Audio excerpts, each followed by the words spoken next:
Hello, YouTubers! Welcome to Big Buddha is Watching. I'm Big Buddha, and today I'm going to be looking at Red Dragon, the novel. It's part of my Hannibal Lecter series that I'm doing.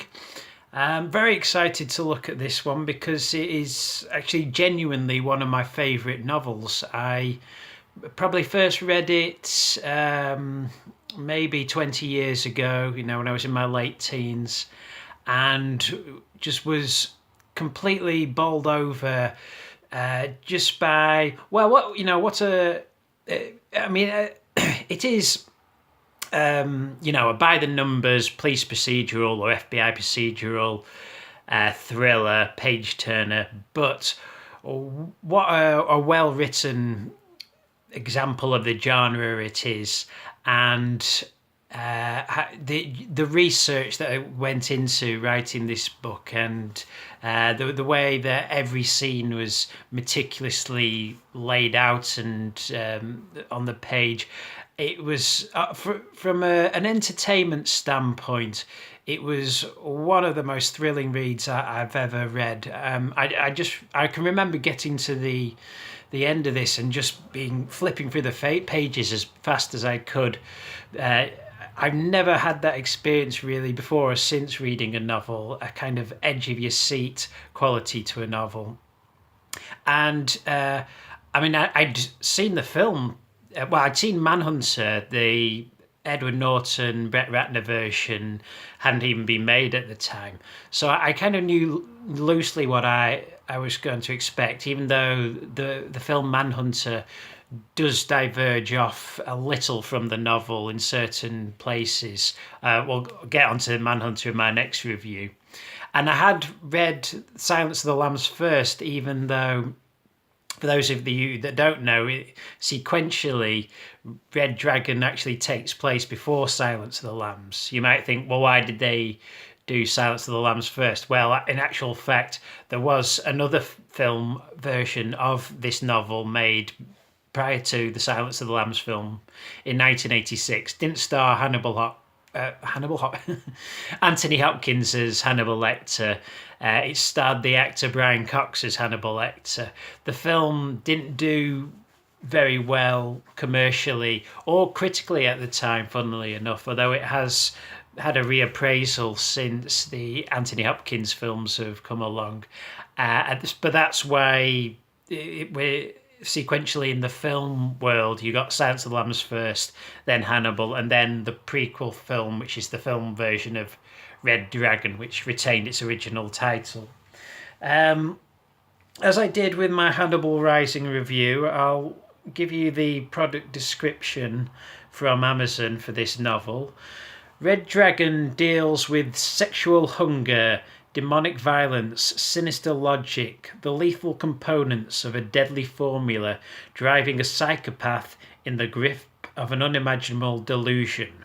A boastful killer who sends the police tormenting notes. A torturing monster who finds ultimate pleasure in murdering happy families and calls himself the Red Dragon. So, if you're unfamiliar with this story, but you are familiar with Silence of the Lambs, it basically follows a similar structure in that Hannibal Lecter isn't the central protagonist in this. The central protagonist is a character called Francis Dollarhide, who is a serial killer who butchers families at night, and he gets dubbed the Tooth Fairy, but then gets reappraised by his own name, the Red Dragon, because he's influenced by the William Blake painting of the Red Dragon. And Hannibal Lecter is very much a side character in this. In fact, he only really appears in one scene, funnily enough. Like in Silence of the Lambs, he's helping out the FBI. Here it's Will Graham, a FBI analyst who can put himself into the mind of a serial killer. He's actually the character that originally caught Hannibal Lecter. in the film versions, they beef up his role. They, especially in the Brett Ratner version, there's at least a couple of scenes that they invent, and then there's certain scenes where he's only alluded to, but they actually show him in the film. And then there's I think a scene that's just in the book. It's just a letter he's writing, but obviously that's beefed up into being a full dialogue scene in the film. I'll I'll get onto the film version though later on. I'm just talking about the book here. So yeah, this is the first. I wouldn't even call it the first Hannibal Lecter novel. It's the first novel that just happens to just happens to feature the Hannibal Lecter character. But it's such a cracking good thriller. I've written down in my notes here, it's my second favourite book. I'm not going to allude to what my first is. The same as Scott Thompson is my second favourite homosexual. I'm sure I will get on to who my favourite homosexual is at some point, and I'm going to get on to what my favourite novel is at some point. So if you want to know, keep watching these videos. I'm not really a thriller reader, like I said. I mean, I have read. The books I read. I tend to stay away from the books you usually see sold in supermarkets, where the author's name is on the same typeface throughout. You know, those are that's the kind of generic stuff that I tend to avoid. You know, the books written by James Patterson or Wilbur Smith or Clive Cussler, Tess Gerritts, and I've read a couple of those, and post reading the work of Thomas Harris, and sadly that kind of stuff pales in comparison to me. Where I started with the best, and I'm yet to find something that really comes up to the standard of Harris's writing. I think he is one of these populist authors who is a really brilliant author and prose writer in their own respect, and may get sidelined as being a genre writer, but really the talents that Harris has, it shouldn't be maligned by just how commercially successful he's been. Even though he's only to date written 5 novels, that's something else I like about him. He's not the most prolific writer. If you look at his body of work, there tends to be on average 7 or more years between each novel, sometimes a decade, and so but he's writing the whole time. So he really puts everything into a single novel. He's not one of these writers that just churns something out on an annual basis because he knows his name will sell.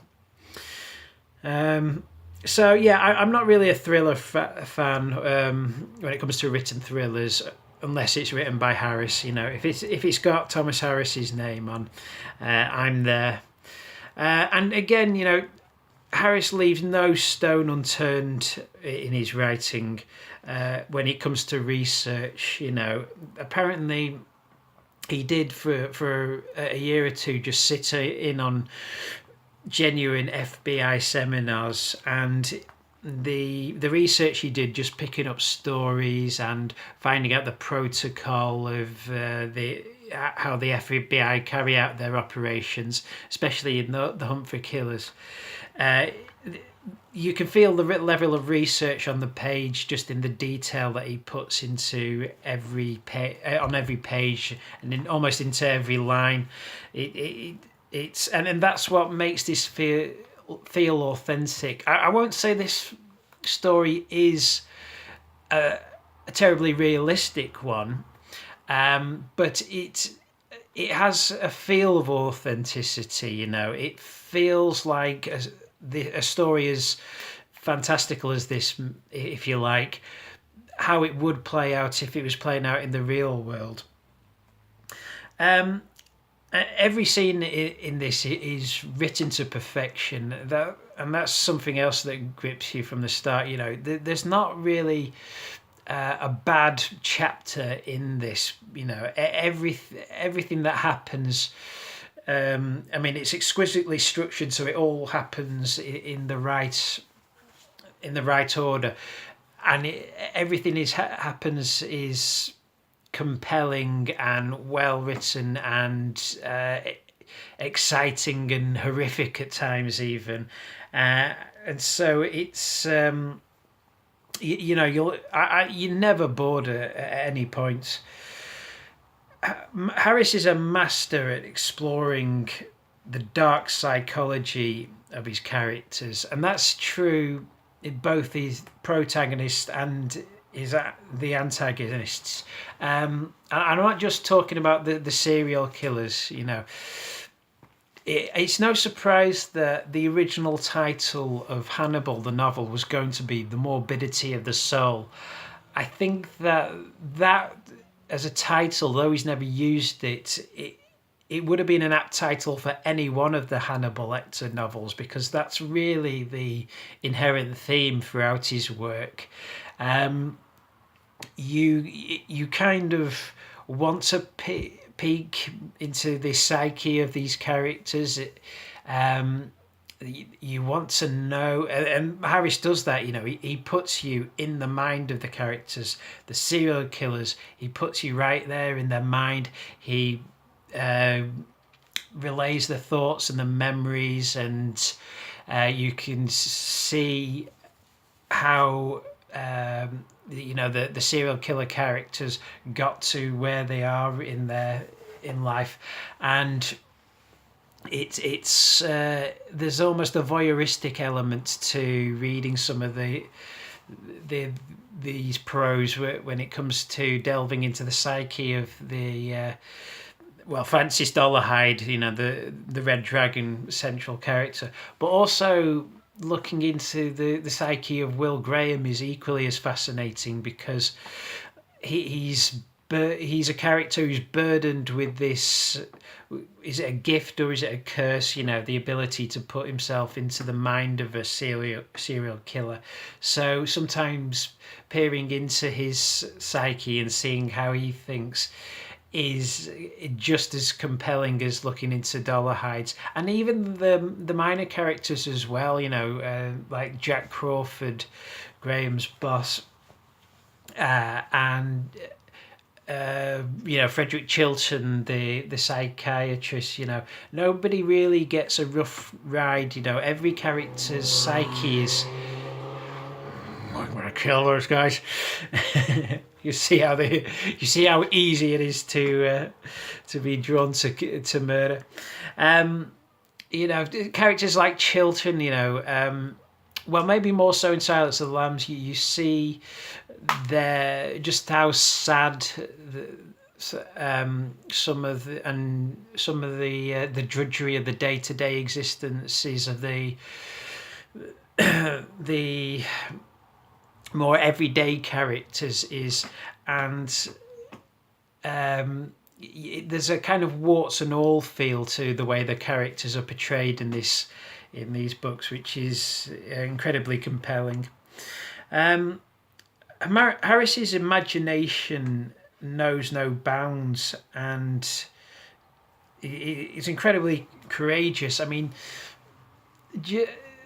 just how he thought up some of these scenes, I don't know. I mean, and I'm not just talking strictly the murder scenes and the way that Francis Dolarhyde deals out death to his victims. You know, putting glass under the eyes. You know, where does that come from as an idea? I don't know how much of it is based on research and looking into real serial killers. But I mean, you get scenes like there's a scene where Francis Dolarhyde goes to pretends he's doing research into a paper and goes to find the actual real William Blake painting of the Red Dragon, and then winds up eating the painting. There's another brilliant scene where Francis Dolarhyde is kind of almost humanized halfway through the the story because he's given a love interest. He starts to date a blind girl, a work colleague of his. And I mean, if you don't know, the first time you read the story, if you don't know how it plays out, there's great scenes of tension. Is he genuinely falling in love, or is he going to murder her?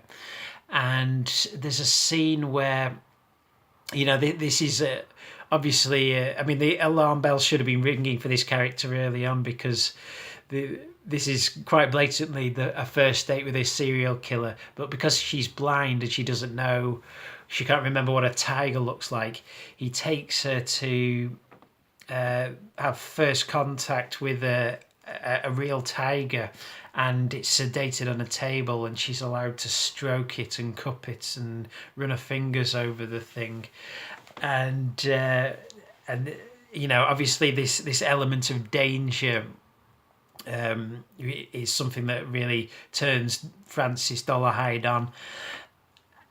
But it's such a, I mean, where that is such an imaginative scene and an imaginative character trait for something for a serial killer to do, to take a woman on a first date and take her face to face with a tiger, a vicious killer that could rip her throat out at any second, even though it's in a controlled environment. But where does that come from in Harris's imagination? And this book really, it's unafraid to portray the horrors of serial murder in quite lurid detail. I mean, look, a level of detail that it probably quite commonplace now. We're probably used to seeing very, very graphic images on the big screen and the small screen now. I mean, hell, if you've seen, like I said in my last review, if you've seen the Hannibal TV series, I mean, some of the stuff that they put in there would have been unimaginable even 20 years ago. But it just shows how desensitized we've come to graphic, lurid detail now. So this must have been something that really took readers back in 1981 when this book was published.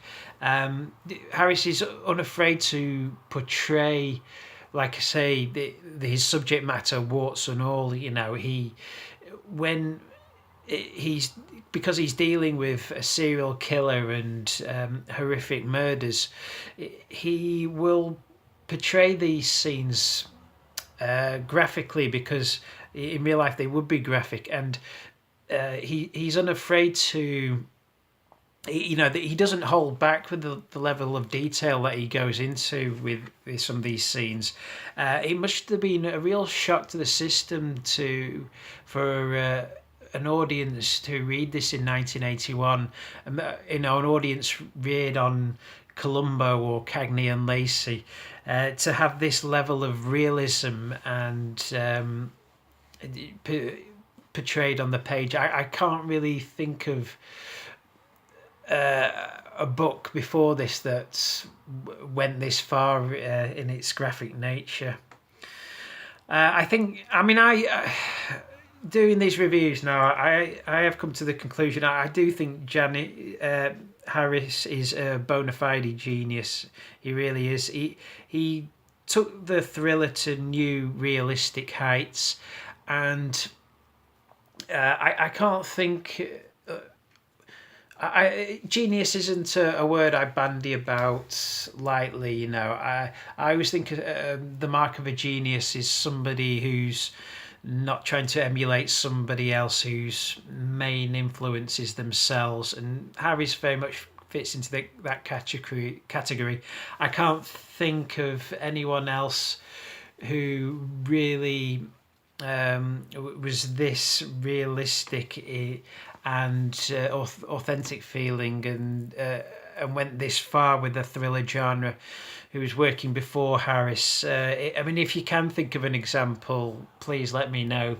But I think he upped the stakes when he published Red Dragon, and there you go. And after Harris, you really got a new level of grittiness in thriller writers. At least I can't speak today. Thriller writers worth their salt, you know. After Harris, you got the likes of James Ellroy and Cormac McCarthy coming along, and really in the 80s in fiction, that was really the era where you were allowed to go, okay, let's see how far we can take this, and in films to some respect. I mean, true, like I said before, this isn't a terribly realistic story, I don't think, simply because I don't think actual manhunt operations are like this. If you read up on, I mean, killers never strike. The concept of this story is that he's striking at the same day every month, and so there's like a ticking clock element. You know, the FBI want to catch Dollar Hyde before he strikes next. So there's kind of a werewolf element to this, maybe, and a little in the subtext. And I don't think that's really true of serial killers in real life. They don't tend to strike on the same day every month and leave clues for the police or the FBI to find. So that's a little fabricated. You know, if you read up on most serial killers, they're usually found out by accident. You know, it's usually the police have gone round to their house to investigate some extraneous matter and found a fridge full of body parts. That's usually how killers are caught. This kind of hunting them down element is really something you get more in fiction and in the movies. So it's the story isn't a terribly realistic one, but like I say, because it's so meticulously researched and well written, it feels authentic. You know, it feels like you're getting a bird's eye view of the real FBI. So I can forgive it the story for its slightly fanciful elements, just because it's such a cracking good read. I mean, I'd go beyond that. I'd say the book is a masterpiece. It's easily in my top 5 favourite books that I've ever read, and it's top marks from me. So that's all I'm going to say on Red Dragon. If you haven't read it, I mean, if you're going on holiday soon, get a copy and take it with you if you've never read it. It's, even if you've seen the films, you know, honestly, both movie versions, which I'm going to review next, haven't really come close to the brilliance of this book. I think it's an absolutely brilliant book. Not that the films were bad, but neither version have really captured the excellence of the novels for me. So that's all I'm going to say for the moment. So join me for my next review, and I'll be looking at Michael Mann's Manhunter, the most 80s movie ever made.